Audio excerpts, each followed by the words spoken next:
तो अष्टांग हृदय दो धात्री की बात करते हैं, बौद्ध दर्शन में चार धात्री की बात आई है, चरक और सुश्रुत ने एक धात्री की बात की है। धात्री मतलब कि बालक के लिए जो स्त्रियां हैं उसको संभालने के लिए। तो अष्टांग हृदय ने दो धात्री की बात की है, बौद्ध में दर्शन में चार धात्रियों की बात आई है, चरक सुश्रुत में एक ही धात्री कही गई है। स्त्री दुग्ध के अभाव में क्या देना चाहिए? आज 6 वाले बैच में एक पॉइंट डिस्कस किया था कि उदर रोगों में दुग्ध का प्रयोग आया है। आप देखोगे 1 साल तक बताया गया है कि शल्य क्रिया इत्यादि करने के बाद 1 साल तक पथ्य आहार विहार पे रहना है, उसमें दुग्ध का प्रयोग आया 1 साल तक। तो वो स्पेशली किसका दुग्ध है वहां पे? उष्ट्र मतलब ऊँटनी का दुग्ध है। तो वो बात याद रखनी है। इसी तरह यहाँ पे याद रखोगे स्त्री दुग्ध के अभाव में क्या बताया है, तो अजा का दुग्ध बताया है। पहली प्रायोरिटी अजा का दुग्ध है। ठीक है, इसके बाद है गव्यशीर इत्यादि जो भी है। तो फर्स्ट प्रायोरिटी याद रखनी है अजा का दुग्ध आपको।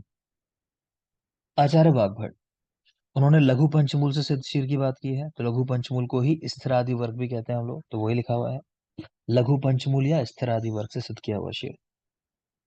योग रत्नाकर रुद्राक्ष युक्त दुग्ध की बात कर रहे हैं। रुद्राक्ष युक्त दुग्ध का प्रयोग करना चाहिए। यही लिख लोगे, रुद्राक्ष जो है वैसे क्या काम करता है वो? तो हाइपरटेंशन में काम करता है। रक्त भार शामक, ऐसा लिख लोगे, रक्त भार शामक रुद्राक्ष। ठीक है, रक्त भार शामक होता है। नेक्स्ट चलिए, मॉडर्न के हिसाब से लिखा है वहां कव्यशीर की बात आई है, वो लोग गाय के दूध की बात करते हैं पहली प्रायोरिटी में। नेक्स्ट चलेंगे, स्तुतिका ग्रह में कुछ चीजें बताई गई हैं संग्रहण के लिए, उनको रखना आपको। वो क्या क्या चीजें हैं? अश्मनो दुओ, दुओ मूसल, दो उलूखल, खर वृषभ, दो तीक्ष्ण सूची, स्वर्ण रजत के बने पात्र, बिल से बना पलंग, तेंदुक और इंगूदी की लकड़ी अग्नि जलाने के लिए। ठीक है, तो ये सब चीजें आप लोगों ने क्योंकि पीडीएफ पढ़ लिया है अभी, आज अगले सेशन में आप वही पढ़ोगे। बस वही क्लास पीडीएफ रह गई है हमारी। ठीक है, प्राण प्रत्यागमन आदि जो क्रियाएं हैं वो कराई जाती हैं। तो वहां पर आप पढ़ोगे, शुरू में बच्चे के कान के पास ना दो पत्थरों को बजाते हैं, इस तरह की बात आई है। तो उसके लिए पत्थर रखे गए हैं कि बच्चा जो होगा उसके कान के पास इनकी आवाज करनी है ना। इस तरह दो मूसल हैं, दो उलूखल हैं, खर वृषभ तो जानवर है, इनकी बात भी आई है, तीक्ष्ण सूची है, स्वर्ण रजत के बने पात्र रखे हुए हैं अंदर। ये सवाल पूछ चुका है कि अग्नि किसकी जलाई जाती है अंदर, तो तिंदुक इंगुदी स्पेशली याद रखना। बाकी बिल्व का बना कह रहे हैं, अब बिस्तर है पलंग है मतलब जिस पर रहना है। तिंदुक और इंगुदी की लकड़ी अग्नि जलाने के लिए रखनी है, इसको भी याद रखेंगे सूतिका ग्रह के अंदर। नाइन्थ मास प्रारंभ होने पर मैत्र मुहूर्त में प्रथम गाय ब्राह्मण आदि को प्रवेश कराएं उसके अंदर, और नांदी मुख फल है, इसको कह रहे हैं ब्राह्मण को दान करना है। ठीक है, तो पहले कौन जाएगा स्त्री के पहले? गाय ब्राह्मण है ना, वो इस तरह की, जैसे कहते हैं ना कि पहली रोटी गाय को खिला देनी चाहिए। उसका कारण होता है कि मान लो कुछ और रोटी में ऐसा किसी ने मिला दिया हो गलत, है ना, तो गाय खा लेगी तो आपको पता चल जाएगा कि हाँ कुछ गलत नहीं है। फिर ये भी कई लोग कहते हैं कि जो रोटी बनाते समय जो भी चीजें इस्तेमाल कर रहे हो शुरुआत में गंदगी है कुछ तो वो चली जाएगी रोटी में चिपक के, है ना, शुरुआत पहली रोटी के अंदर। तो उसी तरह से ये मानते हैं कि पहले किसी जानवर को अंदर एंटर कराना है, कि कोई अंदर जानवर हो, है ना, मान लो शेर हाथ लगा के बैठा हो, घर में तो है नहीं सूती का, नई चीज बना रहे हैं बाहर बिल्कुल पहले से बना के बैठे हो आप, तो कोई भी ऐसी चीज हो, तो मतलब गाय है या ब्राह्मण है उनको कहा गया कि वो आपके कष्टों को ले लेते हैं इस तरह करके। ठीक है, तो प्रथम गाय या ब्राह्मण आदि को प्रवेश कराना है और नांदी मुख फल है ब्राह्मण को देना है। नेक्स्ट चलोगे, प्रसव कालिक लक्षण, छह के लक्षण आते हैं प्रजनन काल आने पे। क्लमोगात्राणाम, ग्लानिर आननस्य, अक्षणो शैथिल्यम, विमुक्त बंधत्वम इव वक्षसः, कुक्षेर अवसंशनम, अधोगुरुत्वम, वंक्षण बस्ति कटी कुक्षि पार्श्व प्रश्नस्तोद, योने प्रश्रवणम, अन्ना अभिलाषा, ततो अनंतरम आविनाम प्रादुर्भाव, प्रसेकश्च गर्भोत्कच। तो प्रजनन काल आ चुका है, मतलब डिलीवरी कभी भी हो सकती है। तो वो पहचान क्या है, देखो मेन चीज है क्या उनको देखोगे। एक तो लिखा है विमुक्त बंधत्वम इव वक्षसः, तो बच्चे में जब एंगेजमेंट होता है ना तो उसका हेड नीचे जाके जब एंगेज होता है तो ऊपर से नीचे की तरफ खिसकता है बच्चा, कहने का मतलब है ना, तो ऐसा लगता है श्वास खुल के आने लगा है स्त्री को। तो उसको ऐसा लगता है कि कुछ बंधन थे उनसे मुक्ति हो गई है, सांस खुल के आने लगा है। ठीक है, अधो गुरुत्व कारण वही है, बच्चे का सिर नीचे की तरफ जाके एंगेज हो चुका है, तो निचला हिस्सा जो शरीर का वहां भारीपन लगता है। तो निचले जो भी हिस्से हैं शरीर के वहां पेन हो रहा है, तो वंक्षण बस्ती कटी कुक्षि पार्श्व सब में वेदना हो रही है। योनि से श्राव होना, तो क्या लोग वाटर बैग रप्चर हो जाए जैसे, तो वो कंडीशन समझ सकते हो। ठीक है, और आवी का प्रादुर्भाव हो जाता है। प्रसेकस्य गर्भोत्कच है वही, तो गर्भोदक का स्राव हो रहा है। आगे चलेंगे। आवी प्रादुर्भाव कह रहे हैं जब होने लगे तो स्त्री को भूमि पर शयन करा देना है। ठीक है, तो पहले के टाइम में आज की तरह तो नहीं कि इस तरह की स्पेशल चीजें हैं कि हाँ ऊपर लेटाना है ना, तो कोई घटना ना हो इस तरह की कि बालक डिलीवर हो जाए नीचे गिर जाए, तो जमीन पर लिटाने की बात आई है। तो आवी प्रादुर्भाव हो तो भूमि पर शयन करा दे। अनागत प्रसव, आ नहीं रहा, प्रसव नहीं हो रहा है, तो अब क्या करेंगे? कुष्ठ, एला, लांगली, वचा, चित्रक, चिरबिल आदि द्रव्य इनका चूर्ण कह रहे हैं सूंघने के लिए इस्तेमाल कराना है। कुष्ठ, एला, लांगली, वचा, चित्रक, चिरबिल, है ना, तो उस जमाने का इनहेलेशनल रूट समझ लो।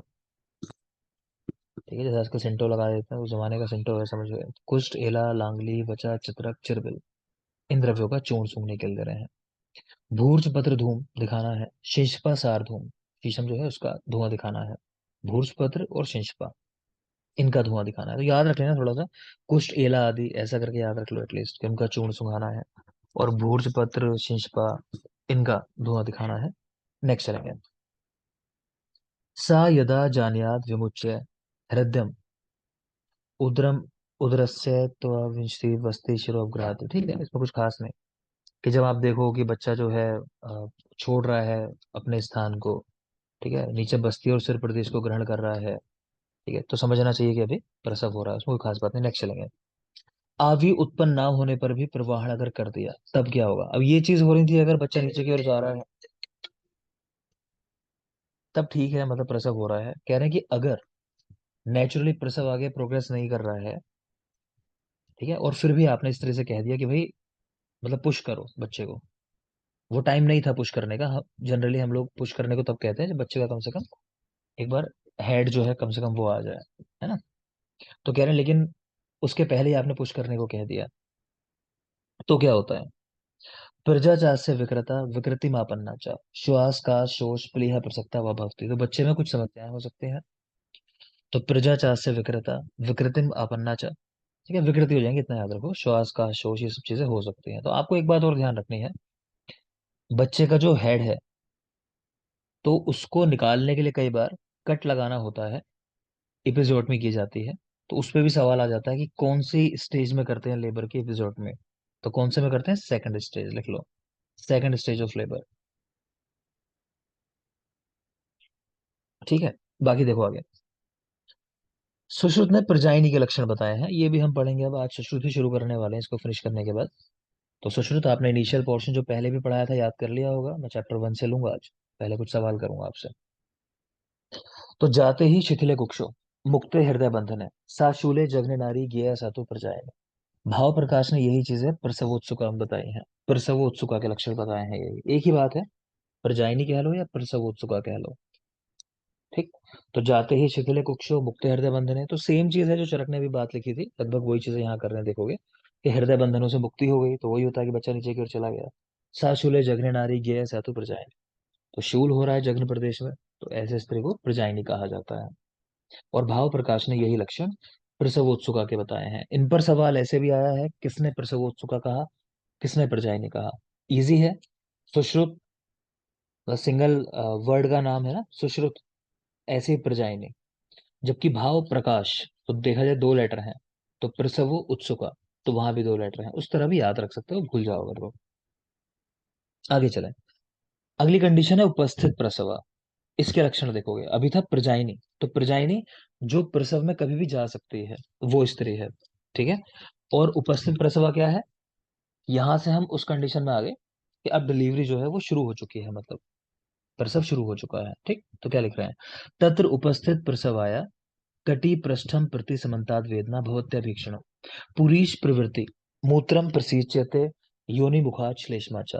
ठीक है, तो इसको बिल्कुल याद रखोगे, उपस्थित प्रसव होने पे क्या होता है बिल्कुल, कटी पृष्ठ प्रति समन्ताद वेदना। अगेन वेदना तो होगी इस हिस्से में, प्लस वेदना बहुत ज्यादा हो रही है, एक तो ये वाली बात भी है। पुरीश की प्रवृत्ति हो जाती है, मूत्र त्याग भी हो जाता है। ठीक है, तो इसीलिए बस्ती देके पहले ही इवैक्यूएट करा लेते हैं ब्लैडर को। तो पुरीश प्रवृत्ति प्रसिच्यते योनि मुखात श्लेष्मा चा, योनि मुख से श्लेष्मा का आना। ठीक है, तो इसको शो के साथ जैसे रिलेट कर सकते हो। आगे देखेंगे। गर्भ उत्पन्न होने के बाद अब क्या करना है? तो भूर्जपत्र, काचमणि, सर्प निर्मोक, इनसे योनि धूपन कराना है। याद रखोगे, ये गर्भ उत्पन्न होने के बाद है। पीछे जो बात हमने पढ़ी थी, शिंशपा, सार धूप वगैरह, भूर्जपत्र, तो वो किस लिए आए थे दोनों चीजें? कि अगर प्रसव नहीं हो रहा है उस कंडीशन में। ये प्रसव हो चुका है अभी, उसके बाद की बात है, मेनली अपरा से संबंधित बात है। अभी अपरा को भी आप चाहते हो बाहर आ जाए। तो सुश्रुत ने अपरा पातनार्थ सिद्धार्थक तेल की बात की है। सुश्रुत अपरा पातन के लिए सिद्धार्थक तेल, तो इसको बिल्कुल याद रखोगे। सुश्रुत बाहर ना आने पर अपरा आना और आत्मान उत्पन्न करती है। सवाल नहीं आते इस चीज के ऊपर, पढ़ लेना, लेकिन ऊपर वाला पॉइंट याद रखना। अपरा पातनार्थ सिद्धार्थक तेल। ठीक है।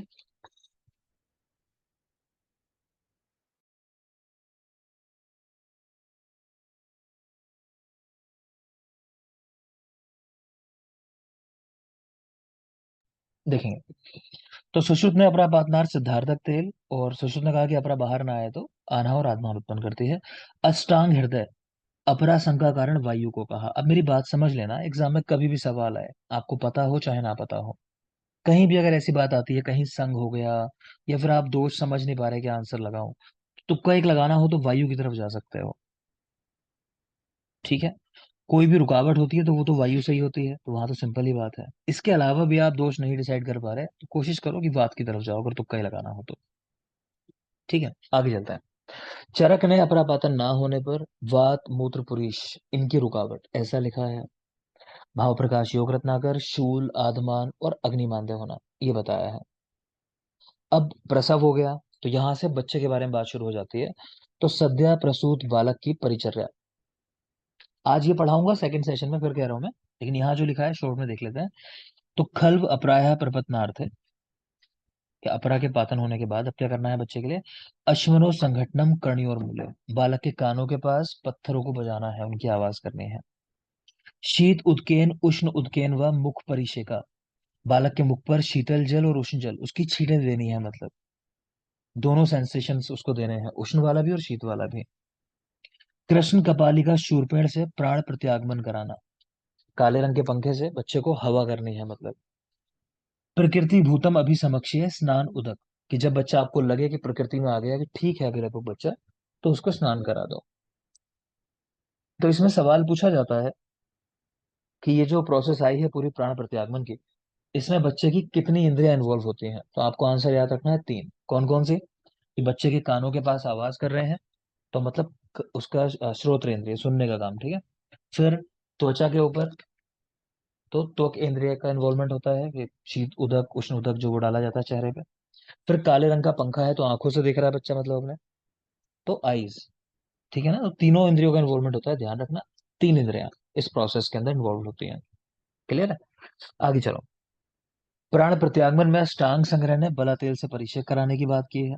बला तेल से परिषेक, अच्छा इसमें भी एक और बात है, कि पीडीएफ में आपको कुछ समझना है ना, बच्चे से रिलेटेड जितनी भी चीजें हैं, उनमें कहीं कहीं अलग चीजें मिलेंगी। कहीं आएगा कुष्ठ तेल से मालिश करनी है, कहीं आएगा बला तेल का प्रयोग कराना है, और भी कुछ चीजें आ सकती हैं। तो जब कुछ अलग चीज पूछे किसने कहा है, उन सब का जवाब है वाग्भट। ठीक है। वैसे तो मैं याद कराऊंगा आपको जहां जहां जो आएगा, लेकिन फिर भी आप भूल जाओ मान लो अगर, और एग्जाम में कुछ आ जाए कि ये किसने बताया है। समझ आना, वाग्भट की ही बात पूछ रहा होगा, क्योंकि बाकी तो कॉमन लिखा है, चरक ने, सुश्रुत में लिखा है। देखते हैं। तो बला तेल से परिषेक की बात की वाग्भट ने। कर्णमूल में अश्म संगठन, पत्थरों की आवाज हुई। कृष्ण कपालिका शूर्प का प्रयोग, और दक्षिण कर्ण में मंत्र उच्चारण, ये भी याद रखेंगे। बालक के दाएं कान में मंत्र उच्चारण कराता है। तो हृदय और संग्रह करें जैसे ही है। नेक्स्ट आ जाओ, उल्वा परिमार्जन कराना। ठीक है, तो क्लीनिंग करना, मतलब मुख्य ये समझ लो आप।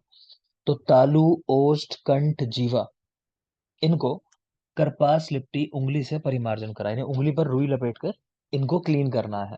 तो हम लोग याद रखते हैं ताऊ की जीवा, तो ऐसा याद कर सकते हो। क्रम पूछ चुका है इस पे। अभी रिसेंटली भी एक सवाल जैसा आया था इस बार, अगर आपने देखा हो एआईए पीजीटी के अंदर, तो वहां पूछा था कि ब्रेस्ट कैंसर जो होता है, उसके आगे बढ़ने का जो क्रम है, फैलने का क्रम है, वो क्या है? इस तरह का सवाल आया था। ठीक है।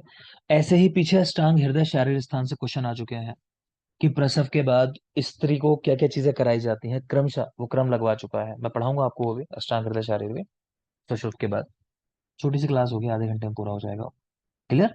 तो ये चीजें पूछ लेता है तो आप याद रखोगे, यहाँ भी सवाल ऑलरेडी बन चुका है इसके ऊपर।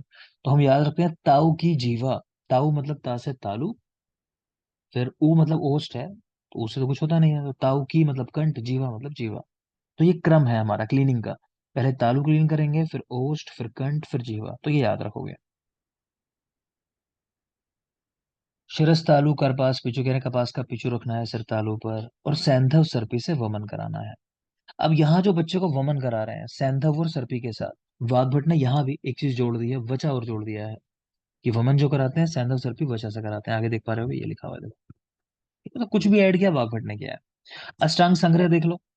चरक का क्रम हो गया ताऊ की जीवा, ठीक है। अष्टांग संग्रह, वहां याद रखते हैं जी अक, उनका क्रम है जीवा, ओष्ट और कंठ। तो जीवक जैसे नाम है ना पीढ़िया वाले आचार्य, उसी तरह याद कर सकते हो जी अक, जीवा, आ से ओष्ट, का से कंठ, जी अक। अष्टांग हृदय ने सैंधव सर्पी और वचा से वमन कराने की बात की है। सैंधव सर्पी और वचा से वमन। आगे आ जाइए। नेक्स्ट आती है बच्चे की नाल छेदन करना, नाल कट करना है। तो चरक सुश्रुत ने कहा 8 अंगुल पे नाल कट करनी चाहिए, मतलब नाभि से 8 अंगुल लगा रहने दोगे, वहां उसको कट करोगे। वाघभट ने कहा नहीं, ज्यादा है, 4 अंगुल पे ही कट करना है, 4 अंगुल पे। तो चरक सुश्रुत 8 अंगुल, वाघभट 4 अंगुल। सुश्रुत वाग्भट दोनों ने बात की है कि बांध कर उसको काटना है, मतलब क्लैंपिंग करनी है पहले, तब कट करना है ना। किया तो चरक ने भी मान लो ऐसे ही होगा, लेकिन कहा नहीं, और हमारे लिए बात जरूरी होती है, किसने क्या कहा। तो सुश्रुत वाग्भट ने बांध कर काटने की बात की है इसको। और देख लीजिए, चरक नाल को काटने में अर्धधार वाले तीक्ष्ण स्वर्ण, रजत या लोह के चाकू का प्रयोग करते हैं। अर्धधार स्वर्ण, रजत या लोह के चाकू का प्रयोग नाल को काटने में। सुश्रुत वाग्भट ने कहा बांध कर काटे। चरक देख लो, नाल को कंठ से बांधने की बात कर रहे हैं, कि ये नाभि नाल जो है इतनी बड़ी है, 8 अंगुल पे काट रखी है आपने, तो उसको नीचे टच होने से बचाने के लिए तो उसको क्या कह रहे हैं, बांध के गले से बांध दो, मतलब जिससे कि नीचे ना रगड़े, वो है ना। तो नाल से कंठ से बांधना है, नाल को कंठ से बांधना है। और देखिए बहुत जरूरी है, ये नाल जो है ना, काटने के बाद कुछ समय बाद इसको कट के गिर जाना चाहिए, ठीक है। लेकिन अगर नहीं कटती है, उसके लिए क्या करते हैं। तो लिखा है लोध्र, मधु, प्रियंगु, सुरदारु, हरिद्रा, इनके कल्क से सिद्ध किया हुआ तेल, या फिर इन्हीं द्रव्यों का चूर्ण जो है, उसका चूर्णन कर देते हैं वहां पे, ठीक है। तो ये द्रव्यों के नाम कई बार पूछ चुका है, कई एग्जाम में पूछ चुका है, तो one of the most important things है जो आपको याद करना है। लोध, मधु, प्रियंगु, सुरदारु, हरिद्रा, बिल्कुल याद कर लेना इसको, सारे द्रव्यों के नाम याद होने चाहिए। संभावना है आने वाले समय में ऐसे क्वेश्चन बनने लगे, इनमें से किसका प्रयोग नहीं बताया गया है, द्रव्यों को रख के पूछ ले कि लोद्र, प्रियंगु, सुरदारु, एक लिख दे मदन फल, ठीक है ना। तो लोध्र, मधु, प्रियंगु, सुरदारु, हरिद्रा, इनके कल्क से सिद्ध किया हुआ तेल, या फिर इन्हीं द्रव्यों का चूर्ण, तो ये आपको वहां पर चूर्णित करना है। संग्रह हृदय ने कुष्ठ तेल से सिंचन की भी बात की है। अगेन बताया मैंने आपको, वाग्भट ने ऐड की है चीजें। तो कुष्ठ तेल से सिंचन वाग्भट ने बताया है। आगे आ जाइए। नाल छेदन के उपद्रव, कि नाल को ठीक से नहीं कट किया आपने, तो क्या कॉम्प्लिकेशंस हो सकते हैं। नंबर ज्यादा जरूरी है, पहले नंबर याद करोगे। चरक ने 4 कॉम्प्लिकेशन बताए, चक्रपाणी ने 6, और संग्रह ने 2। चरक 4, चक्रपाणी 6, और संग्रह 2। चक्रपाणी के 6 कैसे होते हैं, चरक ने ऐसा लिखा है कि जब नाल को देखकर लंबाई चौड़ाई में ठीक से ना काटा जाए, यानी आयाम व्याम में ठीक से ना काटा जाए, तो ये कॉम्प्लिकेशंस हो सकते हैं, ऐसा लिखा है। चक्रपाणी ने उसको भी काउंट कर लिया, कि लंबाई में ठीक ना काटना, चौड़ाई में ठीक ना काटना, और बाकी 4। क्लियर। तो चक्रपाणी के 6 हैं कॉम्प्लिकेशन, चरक के 4 देख लो। उत्तुंडिता, पिंडलिका, विनामिका और विजृंभिका। जरूरी वाला जो है वो है विजृंभिका। बाकी विनामिका एक बार देख लोगे, कि किनारे उठे हुए हो और मध्य से दबी हुई हो नाभि, तो उसको बोलते हैं विनामिका। इस बार सवाल आया था एग्जाम में, एक प्रमेय पिटका होती है, तो सवाल पूछा था कौन सी प्रमेय पिटका है जो मध्य भाग से दबी हुई होती है, साइडों से उठी हुई होती है, तो कौन सी थी, बोलिए। श्रावी शराबिका। शराबिका, ठीक है ना। हाँ, तो उसी तरह ये भी है, कि इसके किनारे उठे हुए हैं, मध्य से दबी हुई है, विनामिका। तो कभी इस पे भी पूछ सकता है कौन सा कॉम्प्लिकेशन है नाभि नाल कर्तन का, विनामिका। दूसरा देख रहे हो विजृंभिका, कह रहे हैं शिराल से और तीक्ष्ण कीट विष का लक्षण है विजृंभिका, यहाँ तो मिलता ही है नाभि नाल कर्तन जन्य व्याधियों में। इसके अलावा शिरालसक जो व्याधि है, उसका भी उपद्रव है। आरती, आचार्य काश्यप ने बताया शीरालसक होता है किस कारण से? क्या निदान है इसका? और कोई? सर रेवती ग्रह। रेवती ग्रह। रेवती ग्रह। ठीक है, एग्जाम में सवाल आया था कल, आपको लिखवाया भी था कल परसों मैंने इसको, याद होना चाहिए था। तो शीरालसक और तीक्ष्ण कीटविष दोनों में लक्षण के रूप में विजृंभिका आपको मिल जाएगा। शायद पहले बता चुका हूँ कि इसको अम्लाइकल हर्निया के साथ रिलेट करते हैं हम लोग। Umbilical hernia. चिकित्सा में वात और पित्त शामक चिकित्साएं बताई गई हैं। इस सर्पी की बात आई है, अभ्यंग कराने की बात आई है, उत्साधन परिचय कोई खास नहीं। वात और पित्त दोष याद कर लो करना चाहो तो, कि वात और पित्त शामक चिकित्साएं इसमें करनी है। चक्रपाणी 6 उपद्रव, आयाम व्यायाम को जोड़ दिया। संग्रह ने 2 ही बताए हैं सिर्फ, विनामिका और विजृंभिका। तो जो 2 हमने पढ़े सिर्फ ये दोनों जरूरी वाले, वाग्भट ने विनामिका और विजृंभिका। आगे देखें, स्तन्य परिवर्तन काल। ठीक है, तो आपसे स्तन्य परिवर्तन काल पूछे या पूछे शीरद ज्वर कब आता है, दोनों का आंसर एक ही है, तीसरा चौथा दिन। ये भी मत याद करो किसने बताया, सबके अनुसार ही तीसरा चौथा दिन याद रखना है। स्तन्य परिवर्तन काल पूछे चाहे शीरद ज्वर पूछे, तीसरा चौथा दिन। ठीक है, इसका कारण बता रहे हैं कि धमनियां विवृत हो जाती हैं प्रसव के बाद। ठीक है, तो एक सवाल आता भी है इस तरह का कि कन्याओं को स्तन रोग नहीं होते, है ना, बाद की लाइफ में होते हैं, तो उसका कारण यही मानते हैं कि धमनियां जो होती हैं तो उनका मार्ग जो है पहले बंद रहता है, वो संवृत रहती हैं, और प्रसव होने के बाद तो उनका मार्ग जो है विवृत हो जाता है, तो फिर उनमें इन्फेक्शन वगैरह होने की संभावना हो जाती है। क्लियर? तो वैसे भी याद रखना है। तो वही कह रहे हैं कि धमनियां विवृत हो गई, तो अब धमनियों से शीर का परिवर्तन होता है। धमनियां याद रखना, काश्यप ने सिरा शब्द इस्तेमाल किया है यहाँ, कि सिराएं जो है उनसे स्तन परिवर्तन होता है। नेक्स्ट है बालक की रक्षा के लिए और क्या क्या चीजें करनी है। अदानी, खदिर, करकंधु, पीलू, परुषक, इसकी शाखाएं बांध देनी है, कह रहे हैं जहाँ बच्चा है उसके चारों तरफ।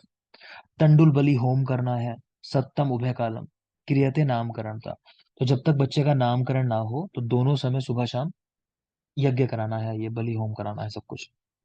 कब कराते हैं वैसे नामकरण, एक जनरल आंसर पूछो तो आपसे, बोलो। 10वें दिन। 10वें दिन। ठीक है, 10वें तो दिन। तब तक की बात कर रहे हैं। क्लियर है बेटा? द्वार पर कह रहे हैं मूसल रख देनी है, तिरछी, वो भी तिरश्चीन, जिससे कोई अंदर आए तो वो गिर जाए एकदम। ठीक है, आपको पता चल जाए कोई अंदर तो नहीं आया है, कोई जानवर इस तरह कोई चीज तो नहीं आ गई है। कणकंटक, तिंदुक आदि की अग्नि प्रज्वलित करें, तो यहाँ भी याद रख सकते हो। तो बालक की रक्षा के लिए जहाँ बालक है वहां पर कणकंटक, तिंदुक इनकी अग्नि जलाने की बात आई है। 10-12 दिन तक स्त्रियां रात्रि में जागकर प्रसूता की सेवा करें।